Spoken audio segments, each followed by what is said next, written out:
চলো বন্ধুরা, আজকে তোমাদের একটা অন্য রকমের রান্না দেখাই। সেটা হচ্ছে লোটে মাছ। লোটে মাছ তোমরা অনেকেই ভালোবাসো। চলো তাহলে একবার দেখে নিই আমি কীভাবে লোটে, আমার স্টাইল, মানে এটা আমার যদি আমার মায়ের কাছ থেকে শেখা। দেখে নিই কীরকম আমি রান্না করতে পারি লোটে মাছ। চলো। তাই দেখো, আমি ছোট ছোট করে আলু কেটে ভাজা প্রায় আমার হয়ে গেছে, যে ভেজে নিয়েছি। এটাকে আমি এখন তুলে নেব। আর আমি যেগুলো নিয়ে তোমাদের দেখাচ্ছি, দেখো এখানে নিয়েছি লোটে মাছ, কিছুটা কেটে পরিষ্কার করে ধুয়ে একটু লেবু আর নুন জলে ভিজিয়ে রেখেছিলাম এবং তারপরে এই যে জল ঝরাতে দিয়েছি, ঠিক আছে। আর এখানে নিয়েছি পেঁয়াজ কুচি, লঙ্কা, টমেটো, ঠিক আছে।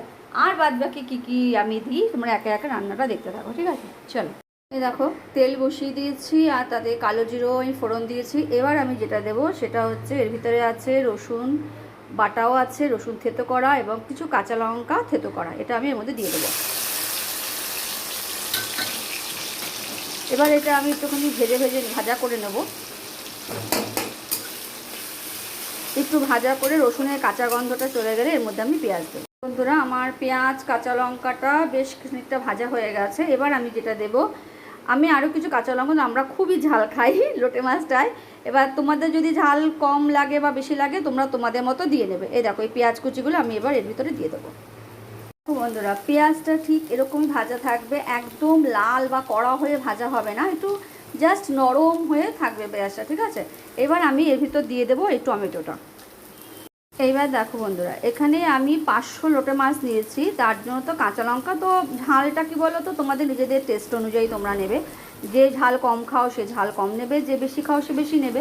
এবার এখানে দেখো আমি লঙ্কার গুঁড়ো, হলুদ গুঁড়ো আর জিরে ধনের গুঁড়ো আর অল্প নুন, কারণ মাছটা আমার নুন দিয়ে মাখা এবং আমি আলু ভাজাতেও নুন দিয়েছি, ঠিক আছে। তাই এটাতে এইটুকু নুন দিলাম, পরে স্বাদ অনুযায়ী আবার ঠিক করে নেবো। তো এটা আমি এখন দিয়ে দিলাম।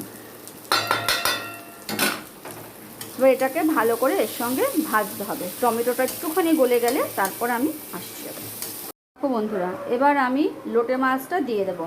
আমার পেঁয়াজটা দেখো মশলার সঙ্গে ভালো মতো এখন কষানো হয়ে গেছে এবং লোটে মাছটা দেওয়ার পরে আমি এখন কষাবো, ঠিক আছে।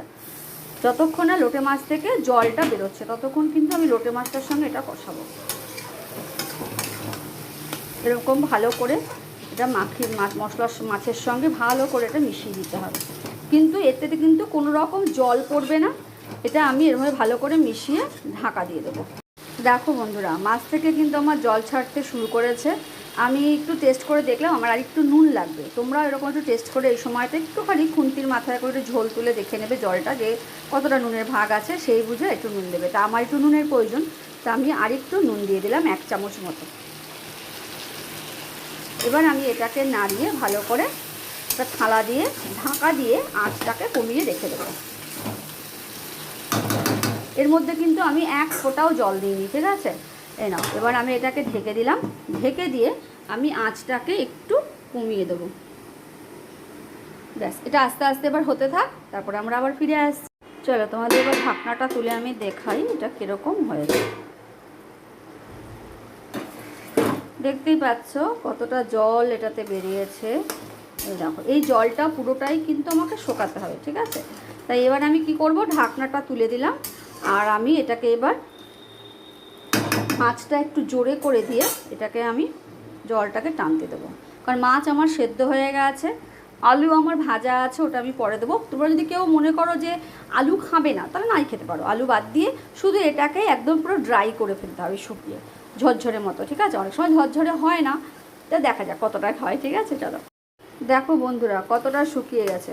তোমরা যদি মনে করো এভাবে রাখতে পারো, আর না হলে যারা আলু খাবে তারা এর ভিতরে আলু দিতে পারে। এবার যদি মনে করো আরও শুকোবে, তাহলে কিন্তু আরও কিছুক্ষণ এটাকে টানাতে হবে। আর এই সময় অবশ্যই বলে রাখি, কড়াইয়ের নিচে কিন্তু খুব লেগে ধরবে, তাই আঁচটা কমিয়ে কমিয়ে বাড়িয়ে বাড়িয়ে এটাকে রান্না করতে হবে। এই দেখো আমি আলু দিয়ে দিয়েছি, এবার আমি আঁচটা একটু বাড়িয়ে দেবো। তার কারণ হচ্ছে আলুটা মাছের আর যেটুকু জল বা রস আছে, এই আলুটা কিন্তু সেটা টেনে আলুটাও হালকা আর একটু ভালো সেদ্ধ হবে আর এটা আর একটু ঝরঝরাবে। ওই জন্যে আমি একটু আলু দিই, ঠিক আছে, একটু তাড়াতাড়ি করার জন্য। কারণ আলু ছাড়া যেরকম করেছিলাম ওরকম একটু নরমই থাকে, আর ওটা টানাতে বা ঝুরঝুরে করতে গেলে অনেকটা টাইম লাগে। তাই অতটা টাইম আমার কাছে নেই, তাই এটা আমরা আলু দিয়ে করি। আর আলু আমাদের বাড়িতে মোটামুটি সবাই খুব ভালোবাসে, তাই দিলাম। চলো এবার তোমাদের এটা প্রায় হয়ে এসছে, আমি তোমাদের এবার ফাইনাল লুকটা দেখাবো। এই দেখো বন্ধুরা, আমার লোটে মাছের ফাইনাল লুক। তা কীরকম হয়েছে তোমরা অবশ্যই আমাকে কমেন্ট বক্সে জানাবে। আর আমার তো খুব ভালো লাগে, কারণ এটা আমার নিজের রেসিপি বলতে পারো, আমার মায়ের হাত থেকে শেখা। এটা আমার মাই আমাকে শিখিয়েছে এটা, কারণ সব মেয়ের শিক্ষা তো মা থেকেই শুরু হয়।